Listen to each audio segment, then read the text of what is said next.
Are you suffering from fatigue unexplainably? All of a sudden can't sleep at night, anxiety, hormone problems, even sudden weight gain or the inability to lose weight? Well, you may have mold toxicity. Look, my son does an incredible job of interviewing one of the top experts in this country on mold, and his name is Dan Howard.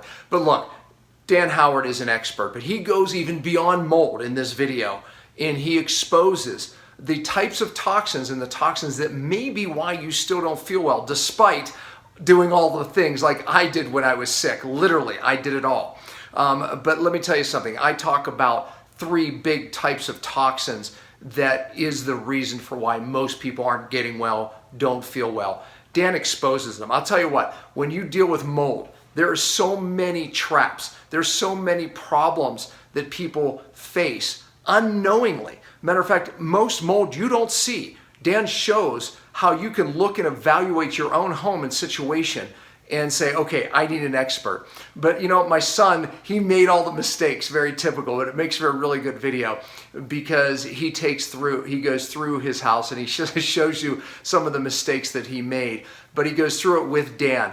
And they also bring the solutions to not only how to test a house correctly, but also how to remediate the house correctly. And wait till you hear the piece about air fresheners. You using air fresheners? Well, you might want to change your mind after seeing this video. But look, I thought this video was a great video exposing some of these hidden sources of why most people really don't feel well. And I'll tell you what, when it comes to mold, it is one of the big problems that unknowingly people are exposed to.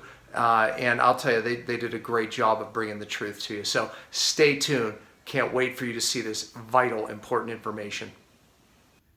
So I'm here in this home that is actually my grandfather's that I'm trying to move into and live in. And in the process of doing that, I started to have all these symptoms, started not feel well, didn't really know what was going on. And very quickly, because I've been dealing with it over the last few months, because I've been traveling, I found out it was black mold. So first, I saw in the water tank on the outside of it, it looked like there was black mold on it, growing on the whole outside of it. So at first I thought, okay, maybe it's just coming from here, and I thought maybe it was being vented upstairs and that this is where it's coming from. If I get rid of the water tank, that, you know, the issue will be solved because it's something small. So that wasn't it. I went and I ripped up all this carpet in this room and pulled it all up, found there was a bunch of black mold under there. There was still something in the air. I didn't get it all. I did a few other things. I tried cleaning the couch. I tried cleaning the vents. I tried doing these other things, and I still have the smell. So I went and I called my dad and said, what do I do? And he said, you know, at this point, you got to call a professional. You got to call someone really good, which I could have done from the beginning, but I was trying to save myself some money. And I made some mistakes, but we'll talk about that later, hopefully, some of the mistakes I made. But I called a professional, Dan Howard. And my dad said, this is the guy you want. So he's going to be here any minute, and we're going to go through some things on what he's going to do, why you need a specialist sometimes, and if not always, because sometimes you won't even know if it's there. So I think he's going to be doing some testing today, and we're going to see. So let's find out. I think he's here, actually. Let's see here. I'll take this.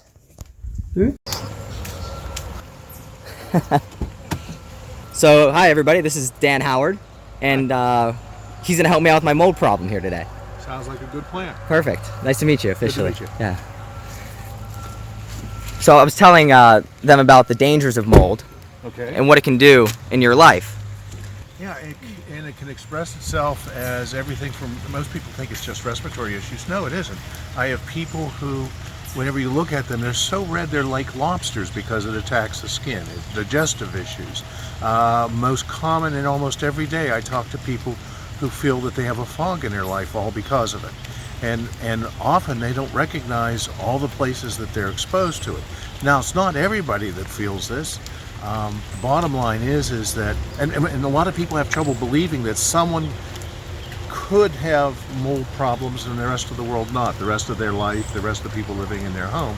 And yet whenever I talk to people and I say, well, you know, we could go to a school, to a lunch table and know that we have 7 people or 8 people around the table, and one, if they eat a peanut, will turn blue and go into anaphylaxis. And we have no trouble believing that one person at the table might be suspect to that. Or Right. subject to Right. that. Yeah, that makes And sense. yet everybody else could eat PB&J every day of the year.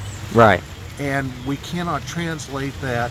Yes, there are bodies that are rebelling against, and their bodies screaming at them, please stop exposing me to this. Right. It's no different than when we put our hand on the burner and the hand says, please get me off of this because you're damaging my tissue, or we hit ourselves with a hammer.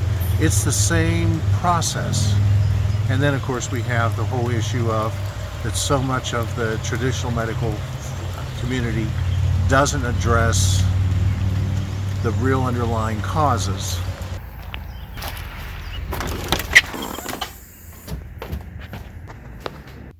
The thing that I face and most with when I'm talking to people who are going through this process of finding where the sources is, they very often have gone to their traditional medical practitioner, not understanding what's happening, not knowing where to turn.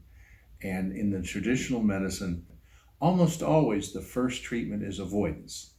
The second one is a treatment. For instance, if you have allergies and you're suffering, okay, your body makes histamines and it's screaming at you, get me away from it by making histamines. Well, so what they'll do is come back and say, well, I don't, and they may well say nothing about it. I don't know how to avoid what's making you produce all these histamines. I'm going to give you an antihistamine. Right. And I'm skipping the first part. Now, what I do when I come in is I'm looking at all of the environment stressors in your home and what you're going through and exposed. I'm going to talk a little bit about where else you go, because you're the sum total of all your exposures. Right. So your lifestyle matters too. And what's really interesting is real often in homes, the people who are home the most, whichever part of a couple or a family unit or whatever type of living arrangement there are, is often the person who takes care of the house. Right. Well, as part of your instructions before I came is windows and doors closed for 48 hours before Right. I get here, Yeah. so that we don't introduce outside air, so I know what you're breathing. And the other thing was, don't use a sweeper, don't do heavy dusting for the same, but opposite side of that issue, which is, if I use a sweeper, even if I have a HEPA vac, I'm still beating a carpet or I'm still beating a surface. Right. And what I can do is temporarily increase the amount of mold and other allergens in the air 10, 100, 1,000 times what it was before. Right. So if you're the person that's home and you clean because you're there and the other person's out of the home more, who gets the biggest exposure? Yeah. And who gets the mega dose? How many times a day do you eat? 3, 4, 5, even if you count snacks? Maybe the average person. Yeah. Yeah. Okay. How many times you breathe in a day? Who knows? Yeah. Thousands. Yeah. And we ignore that. Yeah. And the other thing is our skin is the single biggest organ in our body, and we can absorb things transdermally in it. And so sometimes whenever we're working with stuff in our hobbies and things, we get stuff through into our body that way. So we breathe, we touch, and we do other things that can affect our health. Right. The thing that separates us from our common sense and recognizing things is, I hit my hand with a hammer in real time, I know what's going on. Environmental stresses never work that way, or typically don't work that way. They work in time delay. Right. And our brain is wired to think real time. Right, that's true. Yeah. It's not until So- like 3-4 days after mold exposure you really get. Yeah, and sometimes it may be 6 or 12 hours. And if you do a diary, first question to ask is, do you feel different on different days? Right. Well, if the answer is yes, well, do you do the same thing every day? No. Well, then let's sort this out. Yeah. And if you do a diary of 3 times a day, what you eat, where you go, and what you do, sometimes a pattern will emerge that helps us solve the problem of your health. Another office that I was in, they were having problems on Thursdays. And it was that the neighboring office made dental appliances, the dentures, stuff like that, on that day. And so they use a lot of toxic chemicals to make the plastics Right. that affect them. And so, okay, that would permeate the place. And until they did a record of what days they were feeling really terrible, they couldn't figure that out. I see. So it's a real useful tool. Yeah. Something I believe very strongly in it. And as I said, we've resolved an awful lot of things. What I can do for you here is determine if you have an exposure in this building. Right. I'm not following you to your other places. I don't know where else you go. You're going to tell me in a minute. And even if this isn't an area of exposure, that's useful to you. Mm-hmm. Because if your body's screaming at you and the testing from your functional medical doctor says, yes, you have a mold reaction, and most people don't know that you actually get tested and you can tell if there's mold affecting your health, or something else chemically is. Sometimes it's VOCs, and I've had some real strange ones. All of these things matter in your environment: what you breathe, what you touch, what you feel, where you go. Keeping a record of those things are helpful. One of the questions that I always ask on the phone before, well, if you're feeling sick and you're having environmental issues, do you ever go away? Well, if you go away for a week and you feel better, that may be maybe. Right. You got two sides of that. One is, of course, you feel better always psychologically when you're away from the stresses of every day, so you might feel a little better about that. The other one is there are a lot of places that are vacation places that are terrible for mold. Yeah, true. And of course, in the news just this morning was in the Dominican Republic, a couple was poisoned by organophosphate type pesticides being liberally sprayed in the resort where they were, and they ingested them. So you can, it isn't just a black white thing; it's a thing to think through. Right. How many people would you say have done years of digging and trying to figure out their health concerns, and then finally you come along and you're like, you have a mold problem? Does that happen more frequently than? Well, it happens more frequently than not, because again, they're what they know is they don't feel well. Right. They don't know why.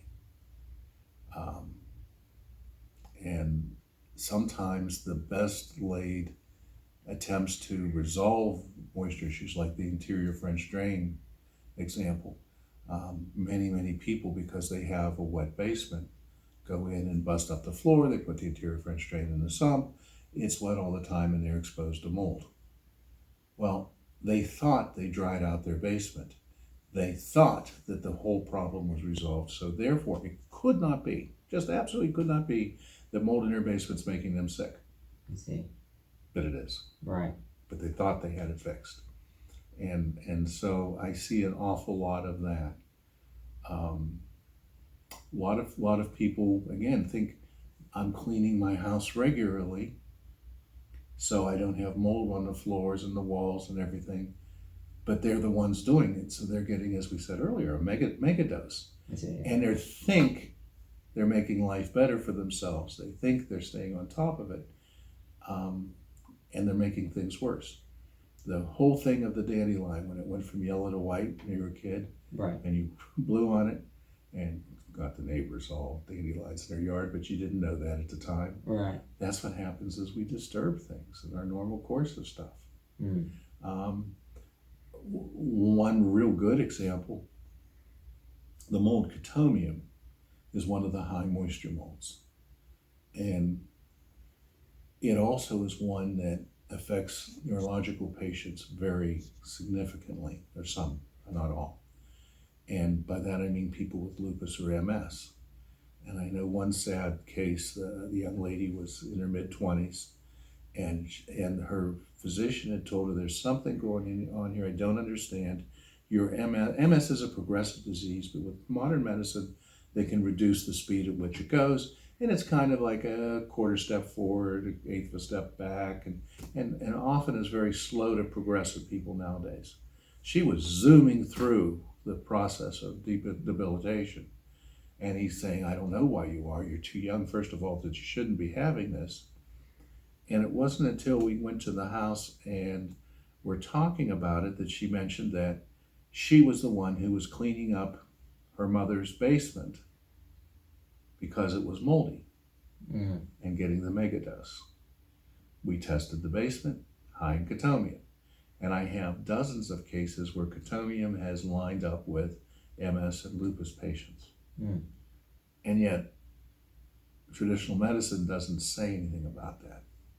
So cleaning up, if you have mold, is not necessarily. like I came in here with my friend, and the carpet would pull up the corner. And You pulled up the carpet. The carpet was moldy in the corner, so we're like, all right, let's pull it all up. Did you wear a mask? I didn't even have a mask on. No. Well, so you gave yourself a dose. So that explains why my next week was Yes. very groggy, to say the least. And that happens all the time. Yeah.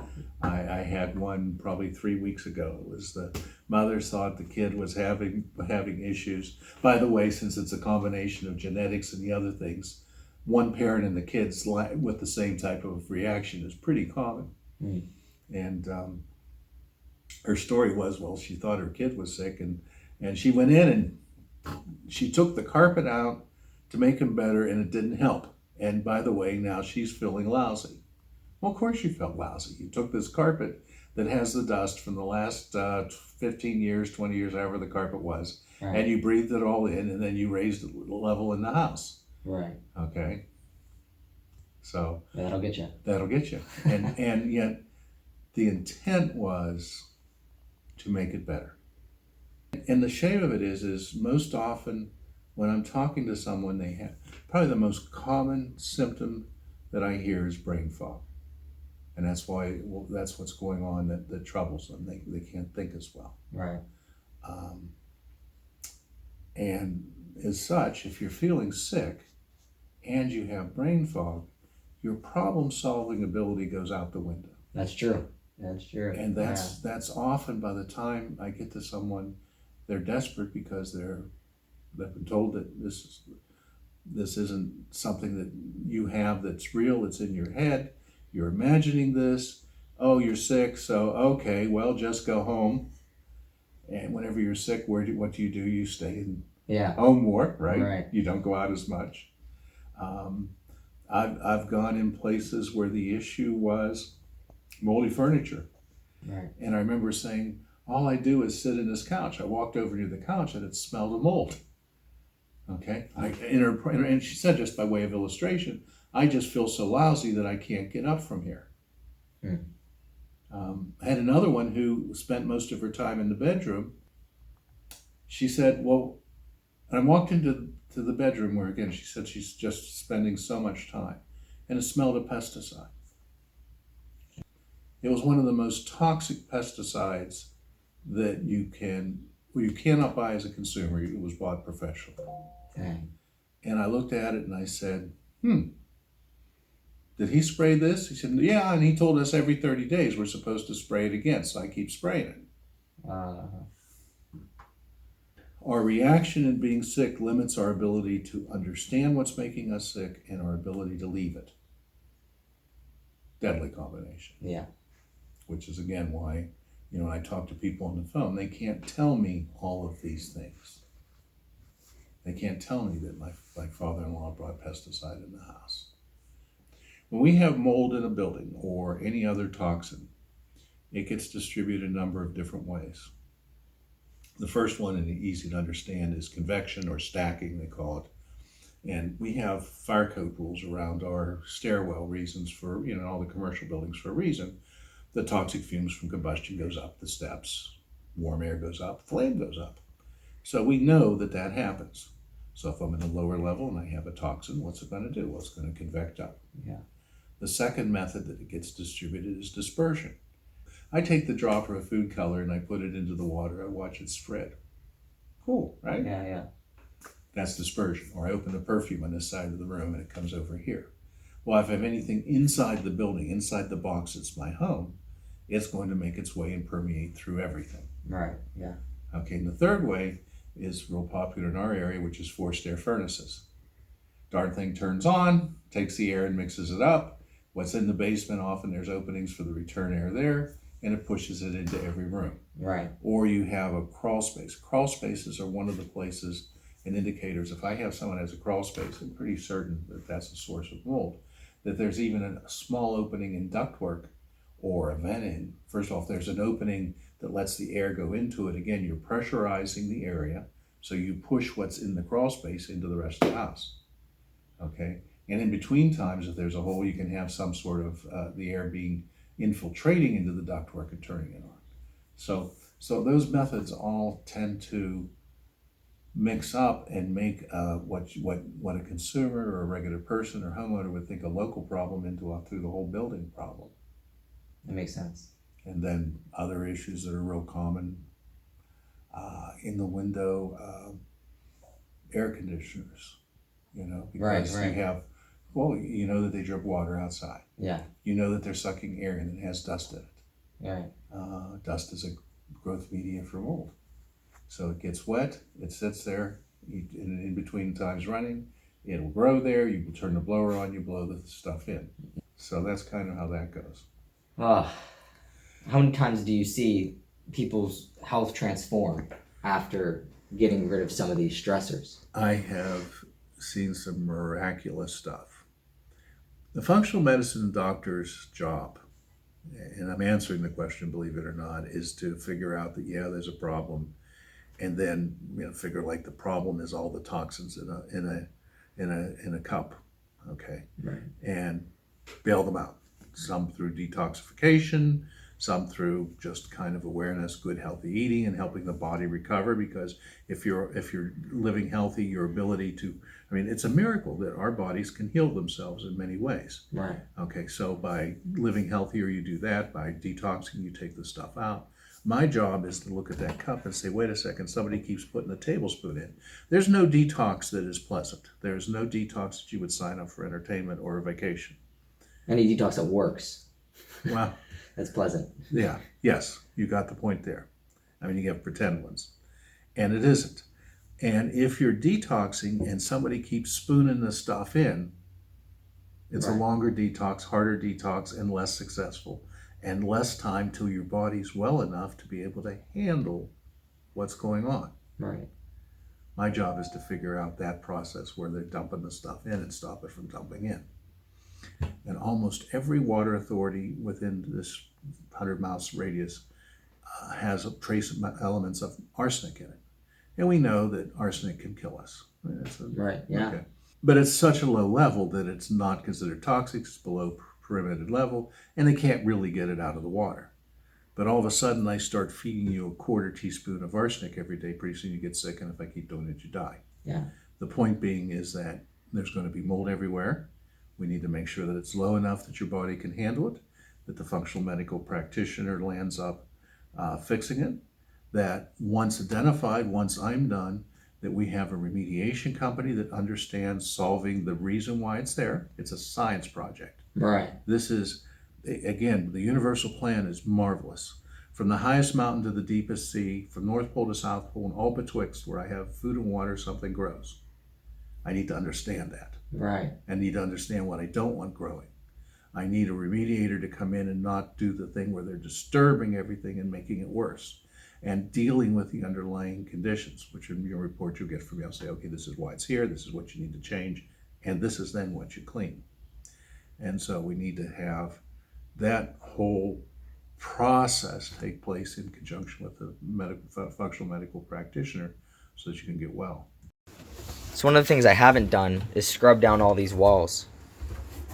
Are you going to wear a mask now? Yeah, absolutely. Best mask is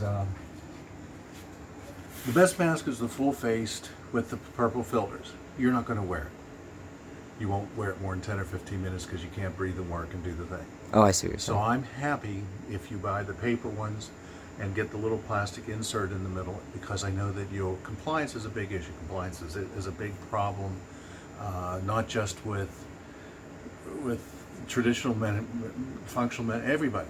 And you will actually continue to wear the paper mask. So I see. before you do things that disturb surfaces, But the best one is the purple filter, oh, yeah. 3M, but full face. I'm happy for you to go buy a box of the white filters like you see on TV, like Yeah. the surgical masks. They're between $1 and $2 each. You buy a box of 10 at Home Depot, Lowe's, just about any hardware store. Because if you're taking that much stuff out of the air, and let's say you're stopping 90% and complying, I'm a lot better off in terms of how I feel about it than if you have something that could take 95% and not comply. Right. So I recognize that it's important to at least try. And contents are often a problem with mold. Like on this right here, we see the splotchy stuff, and looking down there, and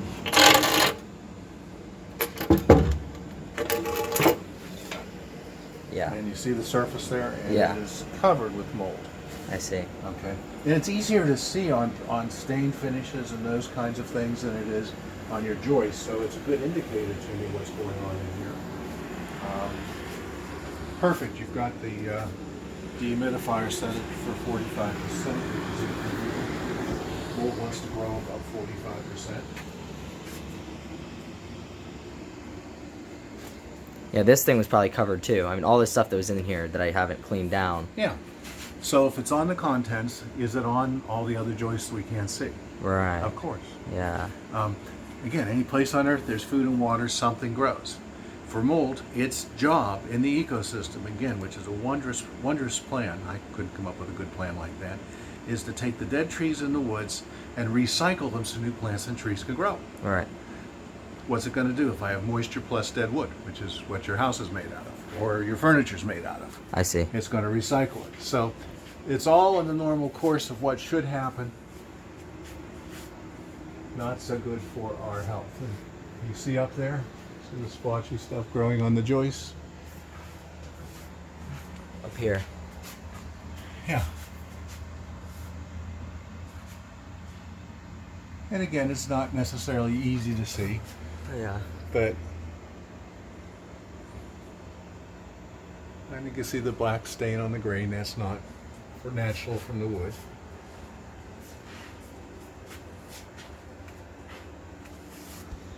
Okay. So we found that this might be mold. He said he's gonna look at the testing and see, and he'll know better based on the testing if that's mold. He's gonna do an air quality test. And here you have a door that was on a closet, Right. and I was wiping mold off the end of the. This is the one that was in the carpeted room. Yeah, that that would make ripped absolute up. total sense. Look at the wood grain here and the powdery stuff that's on that. Yeah, you can see that clearly. Yeah. So that's also black mold. No, not. Just First mold. of all, black mold is a generic term that we often apply to the mold Stachybotrys, but not all toxic molds are black. Not all black molds are toxic. I didn't know that. And not all. And when we talk in the fungal world, we have, just like the plant world, you have desert plants, you have moderate weather plants like the grass, the trees, and then you have pond plants. If I go down the road and I see a gully beside the road, the little ditch, and I see cat o' nine tails coming up through it, what's it tell me? There's water in it all the time. Right. If I see tall grass, it gets wet whenever it rains in the ditch along the road. Well, it so happens that the molds that like lots of moisture tend to be the ones that are more toxic to us, like Stachybotrys, which you know is toxic black mold, melanoma, cotomium, fusarium. There's a whole bunch of molds that like to have wet feet. So we can have those in a building. We can have the moderate ones, which tend to be more allergenic, but also can be harmful to us, like Aspergillus, penicillium. Aspergillus can cause aspergillosis in your lungs, and penicillium can also have, and that they're helpful too. Also, we use different species of that in our food stuff. And then you have molds that require very little moisture. In our area, we don't have many of them. But what we look for as being what we think we react to and call black mold, it's the wet molds. But we can be just as sick from the moderate moisture molds. I see. That makes sense. What you do, they must have kept the heat fairly decent here. But tell me which way we're wanting to go. This is the room I think that's gonna have it in the wall. If it's anywhere in the wall, it's gonna be in this back right corner. There is an odor here. Yeah. So this is where I pulled up in the corner, and I already sprayed it down with peroxide. But I think it came down this wall because it was puddled in the bottom right corner. Yeah. Okay. So yeah, in that bottom And right. kind of interesting, you see there's more where the nails went for the baseboard. And the reason is metal's a heat sink. And whenever it was cold in the wall, that would be where you'd get more condensation. So, okay, makes sense. Yeah, so it was puddled in here. Okay. Like, and all the mold was through here and on all these Right. boards, and I think it came down this wall. Well, yeah, you From can the see inside, maybe. Well, you can see it growing on the tack strip, which is kind of where you end up getting it to grow. And then what you did was absolutely right. And the best trick to figure out whether it's in an area is to pull the baseboard back, because then you're not paying to. You can get a view of what's going in. If we're worried about it being inside a wall, what you do is mark with a pencil the top of the baseboard, pull the baseboard, and then you can cut the drywall out that's below the baseboard. You don't have to pay to have the area restored or replaced. I see. So that's a great place to see whether it's actually growing in the wall. Great. What's this thing do? This is the machine that sucks the air in through the spore trap. And what happens when I'm testing, just to kind of get an overview, picture I have a bin of red balls, blue balls, and green balls. And I have that bin and I bring them down to this room and I throw them with enough energy that it's perfectly random how they're distributed. Well, if that's the case, then I can take how many balls are in half the room and multiply times 2 and have a pretty good sense of what's going on in the room and have a pretty good number. I can take what's in a quarter of the room and land up multiplying times 4 and getting how many balls are in the room. So the trick and the message there is what I want to do is take a fixed size sample. In this case, with this particular brand and type of cassette, I want 75 liters of air, and inside there is a slide. It comes in this orifice, and what it does is it settles on the slide. And what they'll do is they'll take that little glass slide out, put it under the electron microscope, and at 300 power and 600 power, they'll count the amount of spores and identify the type. So for your conditions, I have this set for what is best for the lab to analyze what's there. Once they analyze it, they'll send it back to me. I'll take and look at the quantity that's in an area, the types, because different types matter. They matter for your health. They matter for what levels concern us. And combinations, because sometimes it's combinations of molds that make us sick. For instance, if we have alternaria in a house or any space and we have cladosporium, it seems that those two together make allergic reactions much worse. It's just like two medicines interacting. So in looking and analyzing, I'm not just looking at how much, what type, but I'm also looking at the combinations. What will happen with me is by this time next week, I'll have the lab results back. I'll write an assessment report that says this is what I saw, this is what it means to you. For instance, for most people, if they got blood tests and it didn't say, oh yeah, my cholesterol is X and that's good or bad, they don't know that. I'll define what ranges and why I'm looking at it, how I'm looking at, and then give you a pathway forward that says this is what you should do. Now, for the people who are doing functional assessments for environmental sources, that's what's different than the average person that is in that business who just says, oh, here's your test results. And again, like I said, if a doctor handed you your blood test, here you are, see ya, you'd scratch your head and say, this doesn't do me any good. Well, the bulk of the people in the environmental assessment business just give test results. So if I were to give advice, it would be find someone who actually will analyze for it and interpret for you what it is, and more importantly, determine from the site assessment why it's there. If I put a piece of bread out, it's going to grow white fuzzy and green fuzzy stuff, aspergillus and penicillium, so I know that that's the set of conditions. In a home or any other building, I want to know the set of conditions that's allowing it to grow, because if I don't change it, the day after I'm done with my work, it's going to grow again. So the remediators that just look at coming in and spraying are like if I came out and sprayed the tabletops with Lysol. They're not dealing with the underlying media that the bacteria and germs and mold are living on. So the typical remediation where you call the guy in, he comes in and he sprays some stuff in the air and says, here ma'am, you're done, or gentlemen, and give me my check and I'm out of here, is not enough, particularly for someone who's sick or unhealthy from the exposure, because guess what starts growing 2 days later? the mold's back, whatever's back, because you still left the food. And so there's a process of HEPA cleaning. There's a process of not disturbing it called containment. There's equipment that should be used while they're remediating, which is negative air, which pushes the air that has the, think that floating dandelion stuff from whenever you blew on the white dandelion, pushes it outside.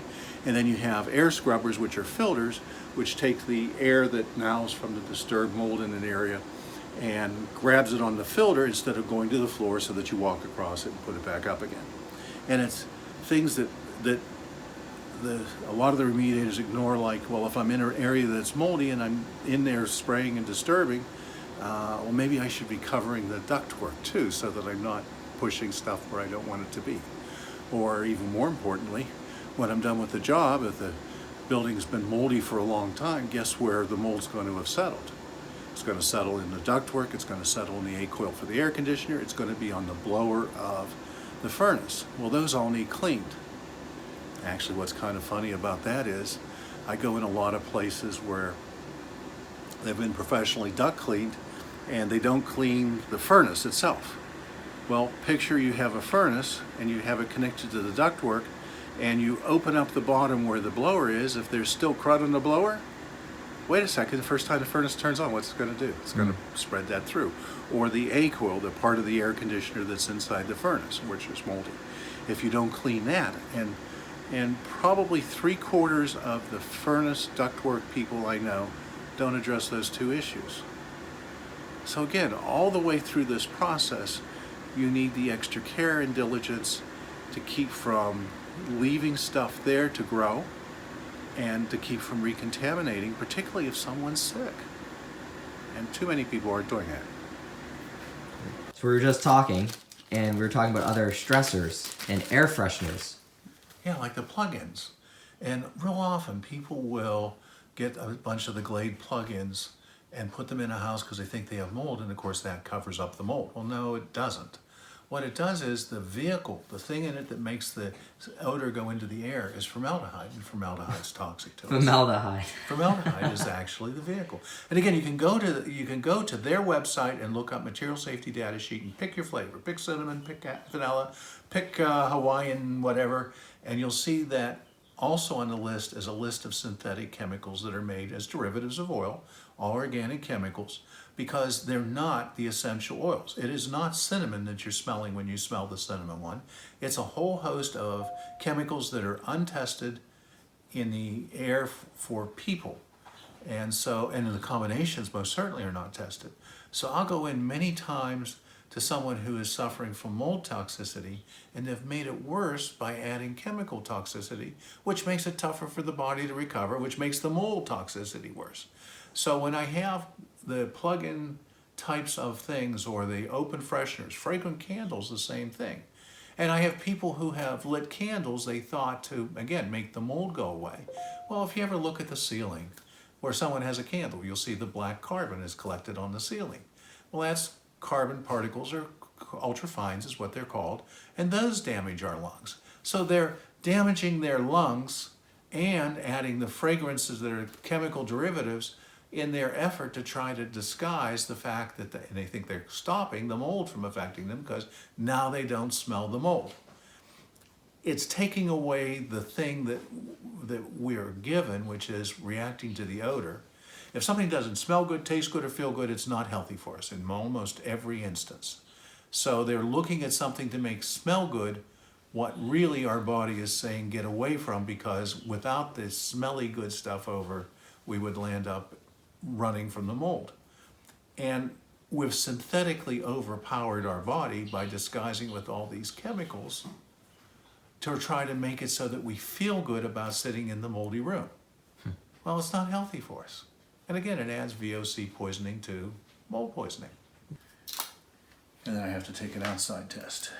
Got it. So we've done, this is sample number 3. This will be sample number 4. Sample number 4. That we're doing. This is 3. We're going to number 4. And what we're doing is we're taking each different environment in the home. Right. To pinpoint where the levels are higher, right? Yes. And because we're looking for What makes us sick are gases, endotoxins and mycotoxins, not so much the particles. But my testing for particles is to determine sources. So what we're looking for is where is it growing? And just like if I had a field of tomato plants, if I got plants that on average made 100 tomatoes, or made a bushel of tomatoes every season, and I know that last season I got out of this field 100 bushels, I knew I probably had 100 plants. So I can infer from the total amount of spores how much mold's living in the carpet, living in the walls, those kinds of things. Oh, wow. And that's useful to know where I need to go to do the cleanup. From your health point of view, let's say the only place I get high levels of spores is the basement. I'm still concerned for your health living in the rest of the house, because the furnace is taking the mycotoxins and endotoxins, and convection is and dispersion is. So the tiny particles that are gases are going through the whole house.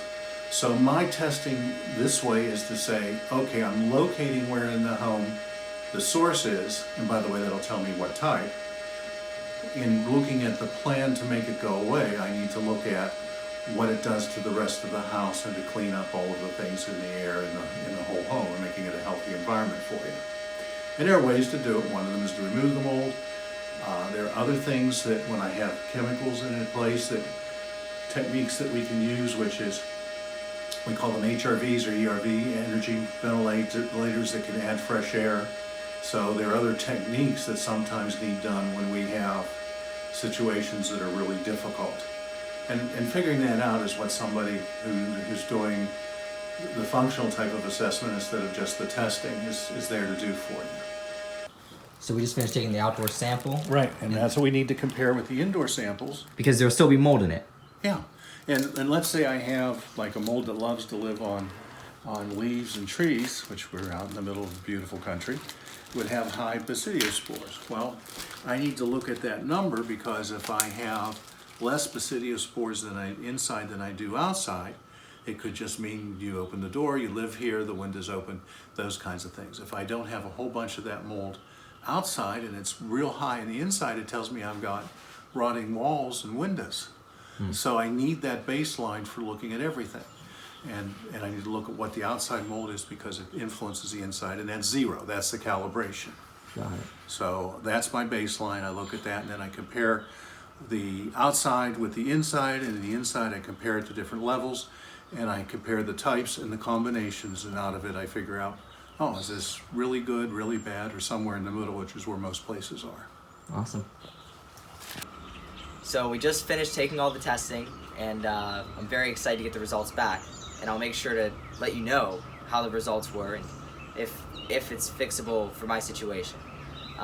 As we heard earlier, and Dan told us, that there's a lot of factors that play into if mold's going to make you sick or not, and really what you can do.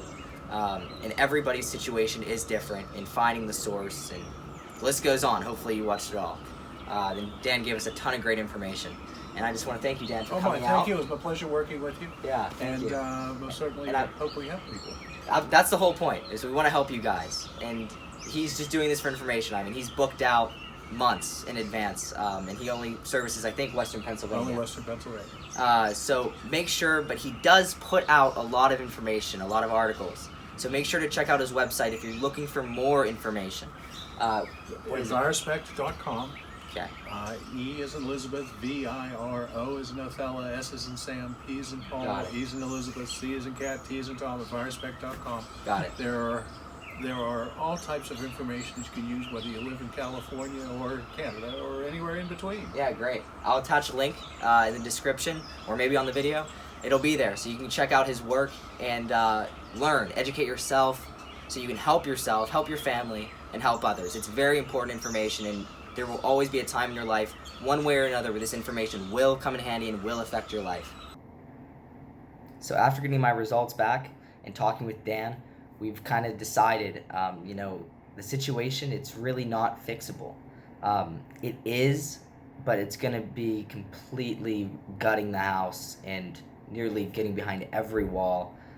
because the levels were so much different than that of outside and so high. So I guess I'm packing back up, going to Utah, and figuring out exactly where I'm going to live next, because it just didn't pan out here. Mold is very serious. Take it seriously. I've been in a mold environment for the last few months, and it's completely deteriorated me. And I'm very healthy. Like, it's getting worse and worse and worse. Even the house I'm in right now is a little moldy, and I'm getting the little circles here and there that just won't seem to go away. I'm feeling pretty groggy. If I spend long amounts of time in the house, it's like my health starts to decline more and more. And I can really relate to what Dan said, that it makes you feel groggy, you want to stay home more, and then if you stay home more, you feel worse. It's like that's the inclination. And mold is just in the house. The toxic ones is just so bad. It's just, people don't realize it, but it is. I hope you don't have a mold problem, but take this very seriously. Thanks for watching.